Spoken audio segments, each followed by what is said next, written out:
Talking to families can be extremely intimidating, especially as a new teacher. That's why today I'm going to share the number one mistake I made when it came to teacher communication. This one mistake can be the complete game changer when it comes to how your school year goes. So let's go ahead and jump right in. You see, the number one mistake I made when it came to parent communication was actually my mindset. You see, I had the wrong mindset going into teaching. Let me explain. When I would call my families, I would feel extremely nervous because I was afraid that they were always going to get upset at me for no reason and I wouldn't see it coming. And that was kind of my worst nightmare. I didn't want my families to be upset with me and me not be able to say the right thing or just make it worse. When they called, I would secretly wonder if they were going to get upset with me, which made me really not enjoy communicating with my families, all because I had the wrong mindset when it came to family communication. And this also showed up as when parent teacher conferences would start, I would talk about where their students were at and what they were struggling with and what I was doing in the classroom to help and what the student was working on in class to work on that skill to improve. But see, when I communicated this way, I didn't make my families feel included because I wasn't giving them advice or activities they could work on at home. It was very much this is what I'm doing with your student, and you're over here, and I'm just keeping you in the loop. This really created some space between my families and I when I was communicating and in the child's education. And the third way that it came up was I was only communicating with my families when I needed to inform them of something.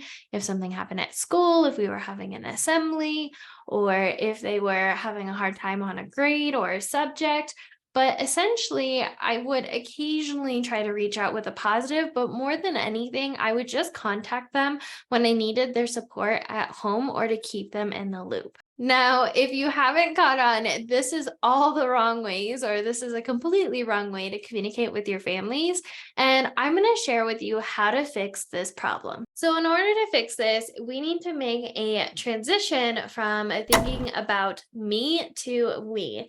Let me explain. So, what this looks like is instead of asking your families or telling your families whenever a problem comes around, asking for their feedback. So, for example, if I have a student who is struggling with, I don't know, math, I could call the family and let them know, hey, so and so is struggling with math. I'm going to be trying this just so you're aware to fix it. That was a very much a me thing. I was talking about how I'm going to fix it, and it was about me and the student. However, the new way to do it is to say, I just wanted to call and let you know that so and so is struggling with math. Here's what I'm thinking about, doing in the classroom. I also have some ideas that you can work at home on at home. What are your thoughts on this? Or do you have any ideas on how we can work together to make sure so and so learns math or second grade math? See how this shift of mindset was a very much, I'm going to do it, I'm going to fix this approach, to now we are going to work as a team because this is a team effort here. And that transition is very important. And when it came to parent teacher conferences, I would then talk about, the strengths that the student had and then some things that we could work on as a group together to ensure that that student was successful in the classroom. So it went from here's how your student is doing, here's the positives, here's the negatives, here's what we're going to work on to fix that, to, or how I'm going to fix that. Now it's natural, to here's the positive about your student. Here's where they're at. Here's how we can work together, home and in the classroom, and the student to set the student up for success.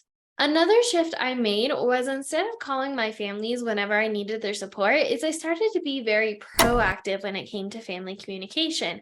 This looked like calling them with the positives that were happening. For example, I would do a lot of love calls and give a positive call home whenever I felt like the student was going above and beyond in the classroom or did something extremely amazing. And just in case there ever was a problem in the class, I would explain what was going on and then ask for their feedback and their support in the classroom or at home for the classroom and help brainstorm and help them feel like they were valued and have them help me brainstorm ideas on how we can work together in the classroom or for this student and to support this student. Overall, supporting your student is extremely important, and having that shift from me to we is really going to make your school year stronger than ever because when you are working as a team with your families, you are making that much greater of an impact with for your student because at the end of the day, it takes a village to raise a child. The same goes for education. When you have that support at home on what's going on in the classroom and vice versa, that student is able to make that much growth that much faster. I hope you found this helpful. If you did, I would really appreciate it if you could like and subscribe. This is part 3 of the Back to School Parent Night or Family Communication series. So make sure to check out the other parts of this series in the description down below. If you are a new elementary teacher, I highly recommend you check out the Ultimate Elementary Teacher Answer Guide, where I go over the top 10 questions I commonly get asked about teaching as a new elementary teacher and the top answers. I hope you found this helpful, and I'll talk to you next time, Teacher Bestie. Bye.